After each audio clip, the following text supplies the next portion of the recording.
Let's go in at 80 and just see what she says. Closing terms? Like 30 days, is that fine? You tell me. This is your original. I know, but I need you to coach me on what's a good offer. But I mean, if you can close in less than 30, obviously that sounds stronger. Let's do 21 days. Because I'm assuming this is cash terms, yes? Yep, cash. You sound like a really good agent. How do I do more deals like this with you? Okay, so when it comes to on market with agents, there's really two different strategies that you can follow. One is where you're just going to do outreach, and it's really just cold calling agents in the market. And the idea there is, can you talk to 20 agents a day? And it doesn't matter if they're new, experienced, specialized in distressed real estate, nothing. They're just agents. Because agents in general, hopefully what they're doing is they're doing marketing to meet with sellers, and they're sitting down and having conversations about listing properties with sellers, which means they're going to come across distressed sellers. And a lot of agents just don't know how to handle a distressed seller, like a hoarder house, a messy house, a house that needs a lot of work done on it.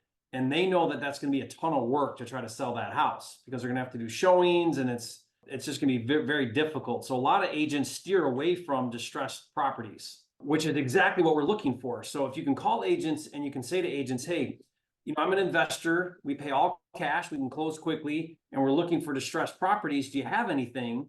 Maybe they'll say, well, yeah, actually, I have a seller right now that we're talking to and we're getting ready to list. Maybe you'd be a good fit for this seller.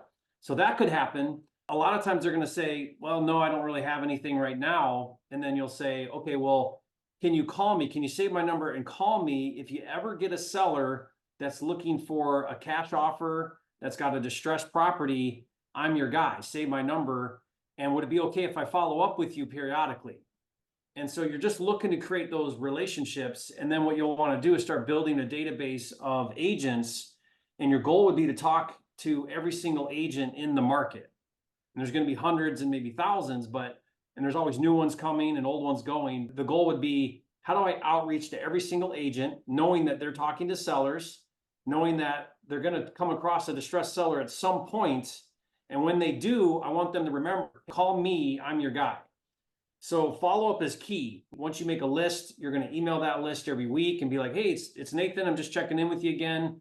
Remember me, I'm a cash buyer looking for deals. Do you have anything I can make an offer on? And you'll text that, you'll email that, and you'll call. So it's even good to call and be like, hey, we spoke a month ago, or we spoke 2 weeks ago, just checking in with you. It's like the machine gun approach, right? Like you're just trying to pepper the market with all agents to just stay in front of them, stay in touch with them. That strategy is great. My favorite strategy, though, is more like a sniper. And a sniper method with agents is where they've already got a distressed property for sale right now, and you're going to reach out to them about that particular deal and make an offer. So the way that we do that is we're going to set up searches, and when you see a distressed property come available for sale, you're going to then reach out to that listing agent, and you're going to say, hey, I see you've got this listing. I'm interested in this property. Tell me about it. I want to make an offer. And so the sniper approach is really effective because you're actually talking to agents about deals for sale. So I love that method. And you're also going to still do the same conversation. You're going to say, hey, I'll let you represent me. So that way you're getting both sides of the commission. And do you have anything else I can look at? And will you call me every time you get a deal like this? Like, call me before you even list it. I'll give you my offer and we'll work out a deal if we can. And so that's my favorite approach, because for one, you're instantly talking about deals. You're making offers on properties right now. And you're also building the relationship at the same time. Let me show you that method. The other method is really simple. It's just like, go look at what's for sale and just start calling every agent that's on there. This method, though, we're going to try to look for distressed properties. So one method is, let's just go to Redfin. So you go to Redfin and you're going to go to buy. And then what you're going to do is, this is really easy to do. You're going to look up your market. So let's say, do you know a county that you're interested in? Greensboro, so you could look up Guilford as a county. Okay, so let's say that we want to target this county. So I'm going to search right now here. It's kind of like boxing in my market, right? So what I'm going to do now is I want to look at distressed property. Well, Redfin has a really cool feature. If you go over here to the all filters, and you'll see a filter called Fixer Upper right here, Fixer Upper. See this filter? So I'm going to check that, and it's finding 18 results under fixer upper. And I'm going to go up here and I'm going to click save search, and then I'm going to call this Guilford County fixer, and then I'm going to say notify me instantly when a new listing comes out, and I'm going to save that. Now you're going to get an email every time a property comes out for sale that Redfin has tagged as a fixer-upper. Now, how do they know it's a fixer-upper? Well, what they do is they look at the description. So they have keywords that they take. So right here, investor special. See how it says investor special? And look at this thing. This is definitely a fixer-upper. Like, this is exactly what we're looking for. So now I've got one. Now I'm going to go down here. This is listed by Jen Wood with River Lakes Homes. So what we're going to do is I'm going to Google her, and usually I can find her phone number on realtor.com. This looks like her website, right? So there's a phone number there. And then we're going to call this agent. We're going to try to make an offer on this property. So here's what I'm going to do real quick before I call her. This is the house I want to make an offer on. I'm going to go over here and I'm going to click on the map, and it's going to show me on the map where this is at. And then down here, I'm going to click nearby homes for sale down in the corner. And what it does is it gives me a map, and it puts me right in the middle, and it gives me actives. So what I'm going to do now, go ahead and comp this. So I'm going to go back 6 months, and this is a small little house. You know, it's probably under 1,000 square feet. Look how little it is, right? And it's a 2-bedroom, 1-bath. I'm going to go to my filters, and I'm going to say, show me just 2 bedrooms, 2s or 1s. I don't want to see 3s and up. So that gets rid of everything else and really gives me one comp, this guy right here. So most of the houses must be 3 bedrooms in the area, but super cute updated ranch. So look at this thing. It's a little rehabbed house. So this is exactly our comp. Got a new roof. They did some little landscaping, like somebody put this thing and rehabbed it. This is a flipper for sure. One thing I'll do is I'll go down here and I'll look at the history and see if it shows what he bought it for. He bought it for 56. June, he bought it for 56. Literally a couple months later, he sold it for 145. It's a tiny little house, and that's a Home Depot special. So he probably spent, you know, 30 grand, maybe 40. He did a roof and probably siding. So probably 40 grand, maybe 50. Very so nice. he did okay. Yeah, he did all right. He did all right. He probably, I bet you he made 25, 30 grand, but he did it in 3 months. This guy's our buyer if we end up getting that deal, right? Because it's in our neighborhood. This is literally right by us. Yeah, it's on the same street. But I need to buy this thing for 50 grand because that's what that one sold for. You know what I mean? And they're listed for 99. So we'll see out in left field here. There's no way we're going to get this deal because I need to be at, not only do I need to be at 56, I need to be at 46 because if I got it for 46, I'd wholesale it to that guy for 56. My buyer's on the same street that I would wholesale this to. So now what I'm going to do is I'm going to go make a lowball offer on this agent. And she's going to tell me to go pound sand, right? That's not the point. The point isn't that I get a deal. The point is that I make a connection. I'm just using the deal as an excuse. So now we're going to call Jean Wood. Hello, this is Jean Ann with River Lake Homes. Thanks for your call about buying and selling. Okay, so that's just some stupid recording thing. So let's track her down again. So Jean Wood, also there's also a Shannon Moore. So she co-listed it. So sometimes look for another agent. See how both those agents listed it? So let's Google Shannon. Oh, here we go. Professional cell phone. So let's see if she'll answer. Please leave a message and I will return your call as soon. So one thing I'll do, Nathan, is a double dial or sometimes a triple dial. So when they don't answer agents, I'll text them, and I want to text them to get them to call me. So I'll say, I'm an investor interested in making a cash offer on Willow Run. Call me ASAP. And they'll usually call. Let's do another one. Let's see if we can do another one. So there's a couple ideas here that you have. Is you can go cheapest to highest. You know, we're probably going to find a bunch of these little 2 bedrooms over here. The other thing that I'll do is I'll do the days. That one we just called on came out 12 hours ago. So there's 2 ideas here. If I can call right away when something first pops up. So when you get that email notification, drop what you're doing, pick up the phone and call that agent and make an offer. The idea there is first to the deal, right? So if it's priced right or they're aggressive, maybe you can get a deal done before everybody else because people are going to set up showings and all that. So I try to lock it up same day it came out for sale. And my idea behind that is if I can beat out everybody else who's going to take a day or 2 to go look at it, then maybe I can steal the deal out from under everybody else. Now, the only way that works is if you double dip with the agent, meaning you're going to let that agent represent you and they're fast. So they got to like call the seller, give them your offer, lock it up, send you a contract signed, all within a couple hours. So I get a lot of deals that way where I've just speed to the deal. I beat everybody else out. Mm-hmm. The other strategy is what's the stuff that's been sitting around forever. So like this house here has been on the market 89 days. So out of our list of fixer uppers, this one is been on the market 89 days and it's categorized by Redfin as a fixer upper. Now it looks like a rehab, but look why they're calling it a fixer upper. It says motivated sellers. Now, why do you think it's still for sale if this is a motivated seller? There's got to be some issues with the property or maybe the price is too high. Yep, probably price. So even though they're motivated, it's priced way too high. But let's take a look. So let's hit the map. It's right there. Let's click nearby homes for sale. Let's put the filter in for 2 bedrooms. 3 bedrooms are going to be way different, right? They're going to be priced way different. So if I filter for 2 bedrooms, now look at, I got one at 101, that house at 101, this house at 133. And this looks like our house, very similar. So this, look at this. Here's a rehab. I mean, it's a pretty basic rehab, but it's a rehab. And this is a sold comp, a 2-1, right in our neighborhood that got 133. And these guys are asking 152. You're 20 grand over. But remember, what's the point? Is the point that we get a deal or that we make a connection? Make a connection.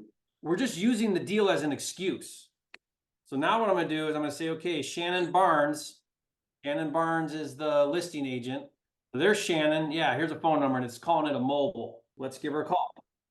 But look at this. I'm like instant action. That's what I love about this. There's no question like, hey, does the seller want to sell their house? It's for sale. Hi, Shannon. I'm calling about a listing you have for sale on English Street. Yes. Okay. I'm an investor and it says calling investors. So that's me. This morning got a call that it is currently now going into foreclosure. Yeah, I kind of figured it's a little overpriced. Yeah. You know, they didn't want to listen to the realtor, but it's okay. It's okay. If they just would listen to you, things would be a lot better, right? I'm telling you what. They hire, us for, but anyway, so I'm going to have to take it off the market. When's the foreclosure? I believe it's this week. That's what she just told me. This week. Wow. Well, what do you mean? It's Thursday. She called me a few weeks ago. She's like, hey, Sharon, I believe it's about to go into foreclosure, but I'll provide you more details, once I get settled. And now we're at. Here we are. So I'm going to take it off the market. I was trying to wait till I talked to her, called me and said she's back, but I believe it's already too late. Well, let me ask you something. Yeah. I mean, we do a lot of deals where we stop foreclosure and we pay the arrears, right? Because there's going to be some arrears going on here. Right. And we take over the loan. Have you ever done those? Hard money loan. That's been another problem. Okay, this looks like an investor did a rehab and never finished. There you go. So they owe like 150. Okay, that's the problem. So that's why we haven't been able to move it because of how much they owe. Now they don't mind coming out of pocket some, but I think for most investors, they're like, well, I probably can give you 120, 150, where they're not going to come out that much. Exactly. And you don't want to take over a hard money loan. That's going to be too high. Exactly, because the payments each month is $1,400. So that's where the trouble has been. Do you know the lender? Like, are you in communication or no? No, it's Longhorn. I do know that. Longhorn. Okay, I don't know them. She's the one that's in communication with the lender. So that's where the trouble's been because we haven't been able to get someone else to, of course, assume the loan because Longhorn says to them. And then we haven't had someone that can pay that much as an investor, right? They don't want to pay that much. What a mess. Yes. So that's why they're in foreclosure, unfortunately. And I hate it because it's a really cute, good house. Yeah. I mean, I've had millions of people wanting it. And so when we took it off the market, I told them if they're going to put money back into it, they need to connect the HVAC. And they didn't do it. So you can only help people so much, right? Yeah. So I've done this before with hard money lenders. They might be really flexible to do a short sale. When they take this back, they're going to fire sale it at market value. Exactly. And recover whatever they can out of what's owed to them, which is going to be nowhere near 150. So if you went to them and you said, hey, I got an investor that's interested in this, why don't you do a short sale with the investor? It'll save you time, taking it back, foreclosure, cost, relisting, all the things. You know, they might be open to that. So it's just, and then you can still get paid a commission. So I can reach back out to her and see if, Yeah. because she was supposed to, of course, call Longhorn back. So I can reach back out to her and see if that's an option. Is this your cell number? Yes. Then once I follow up with her about maybe a short sale, see what Yeah. the lender says, Okay. then I can let you know. Perfect. Do you run into stuff like this much, like distressed properties? Look, I'm gonna be honest, I try not to. Well, the reason why I'm asking is I'll be your go-to. So when you get stuff like this, really hard stuff to sell, if you reach out to us, we'll come in, we'll make all cash offer, we'll make it easy for you. I let you write the offer so you can represent our side. This is my specialty. So anything distressed, we like that. And again, we pay all cash, we'll buy it as is. The seller doesn't even have to clean it out. You don't have to deal with a hard listing, you know, everybody wins. Okay. My partner, he's here with me, Nathan, and then he'll probably check in with you once in a while. You're going to come across it. You're going to go on a listing appointment and you're going to be like, oh my gosh, what do I do with this? Send me that information so I can have all your contact information. Perfect. And then let us know if they're open to entertain a short sale on this. Okay, I'm about to follow with them right now. Perfect. All right. Thank you, Shannon. Appreciate you. No problem. Okay, bye.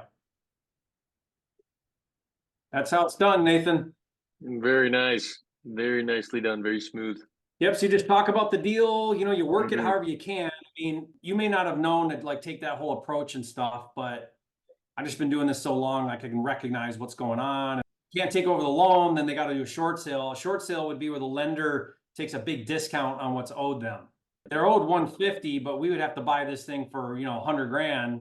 Because what we would do is we'd buy it for 100, turn around and wholesale it for 120. But maybe that lender will be open to a short sale.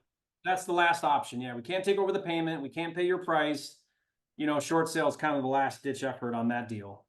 But did you see how I just used the deal as an excuse to make a relationship? The best of everything would be we make a relationship and we get a deal. But people get hung up on that. You know, I talked to all these agents and I never got a deal. It's like, what are you talking about? You're making relationships. This lady, Shannon, if I stay in touch with her, she will get a distressed property and she will call you. You heard her. She's like, this is a hassle. I don't want to do this. Well, imagine how much more comforting it's going to be for an agent, because you said in the beginning she's scared to look at anything that's distressed and she doesn't want to work with those types of properties. So if she knows she's got you in her pocket, though, she'll be a lot more comfortable going in on that stuff because she'll know she's going to have someone who's willing to buy it. Exactly. That's exactly the point. Hi, good afternoon. This is Shannon. Shannon, hi. This is Jerry Norton calling you about your listing on Willow Run. So what can you tell me about this one? Our client bought it in October of 2020. She is a licensed real estate agent herself. She is just inactive.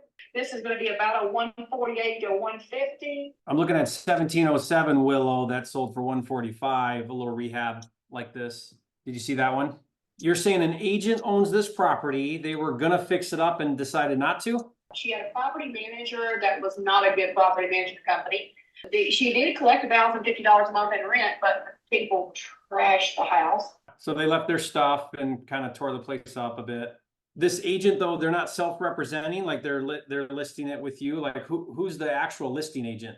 Well, I am. She is not listing it because she's not active.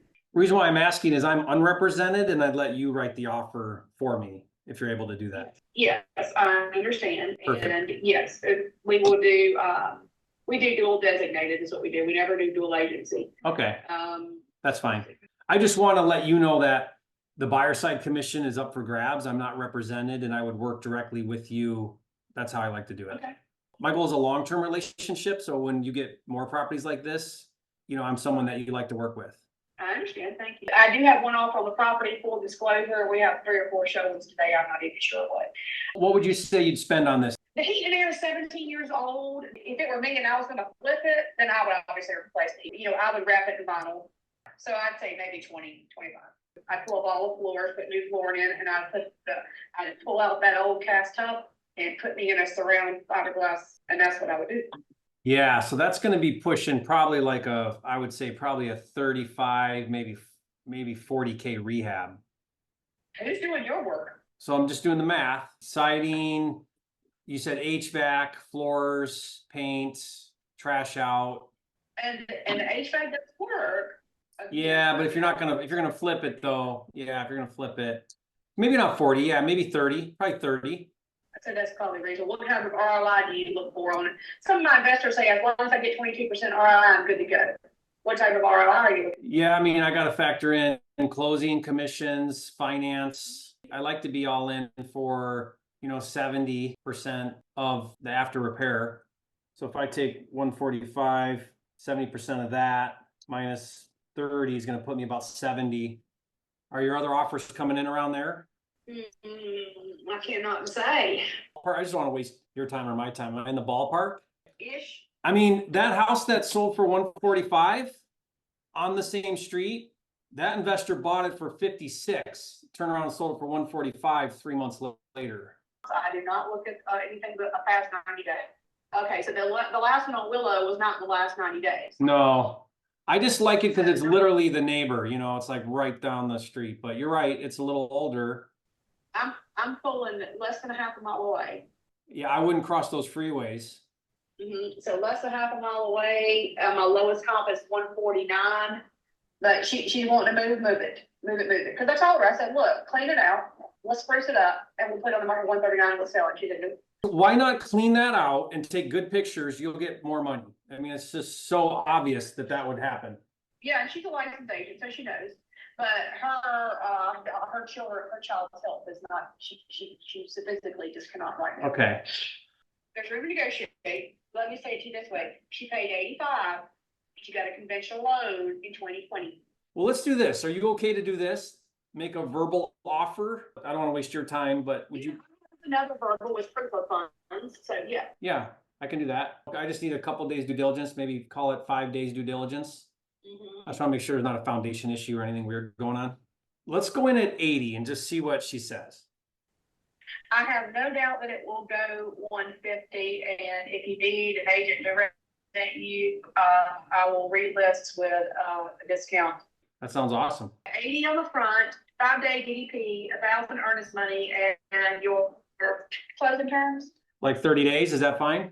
You tell me. This is your original. I know, but I need you to coach me on what's a good offer. Because the terms I can do whatever. I mean, I can put a 5,000, do 5,000 earnest money. But I mean, if you can close in less than 30, yeah, obviously that sounds stronger. So, yeah, let's do 20. Let's do 21 days. All right, so I'm making all these terms, and then you have proof of funds. Yeah.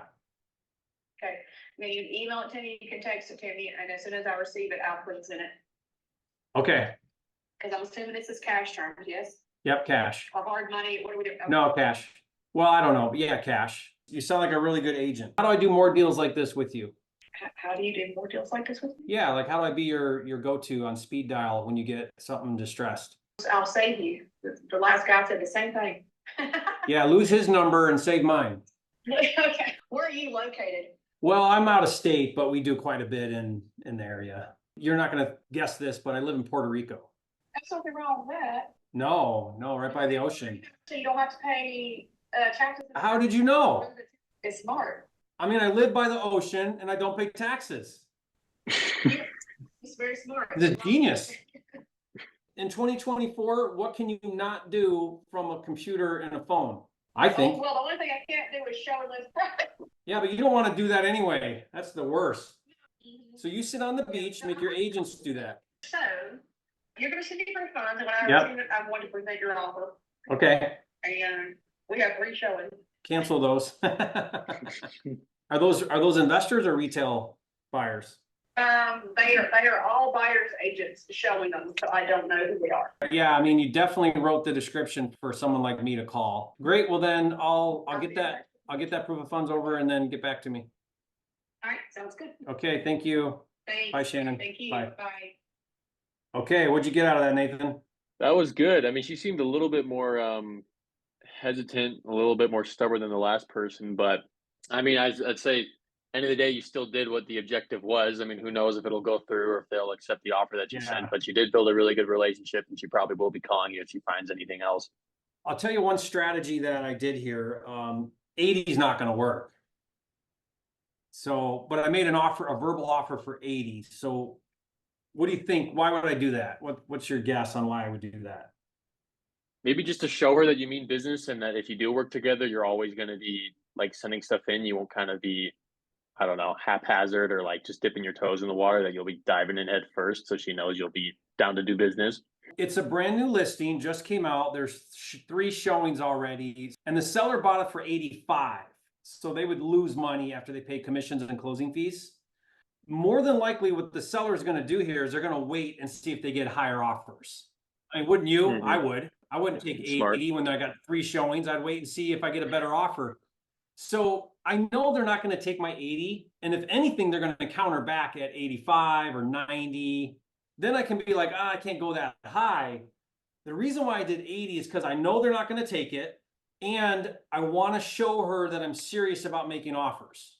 Because if I didn't make the offer, then she would be like, yeah, that guy's not really legit. Or his offer is so ridiculously low that I don't want to call that guy next time because he buys way too low. It's a waste of time.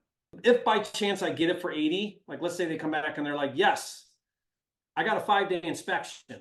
So then what would I do? I would probably shop it a little bit, get some market feedback. I mean, maybe I can find a buyer for 90 and wholesale it, but I would probably get some feedback. And then during my 5-day inspection, I would probably go back and say, hey, you know what?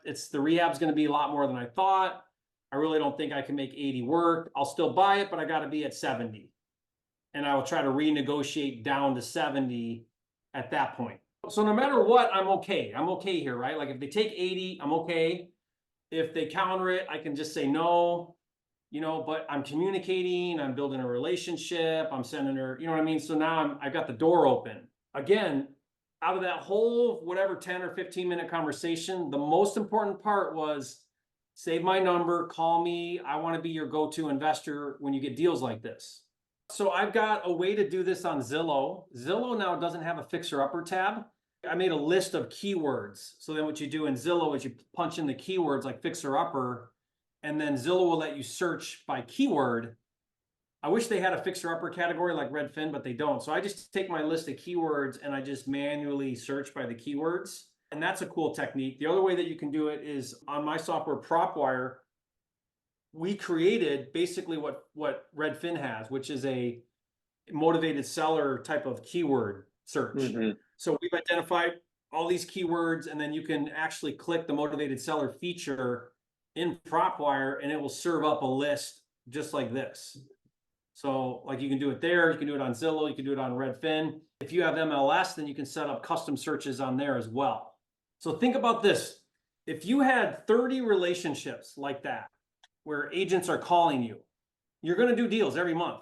It takes about 25 to 30 good relationships where you'll get a deal a month just from the relationships. These aren't new listings where you're calling. These would be agents calling you back. Like I have agents, Nathan, now that I've done dozens of deals with because they call me when they get deals. And all it takes is the first deal you do with an agent, and now they'll call you every time. Yeah. That's what I was going to say is once you get the one, then they're going to come to you every time, and then you got a partner for the rest of your career.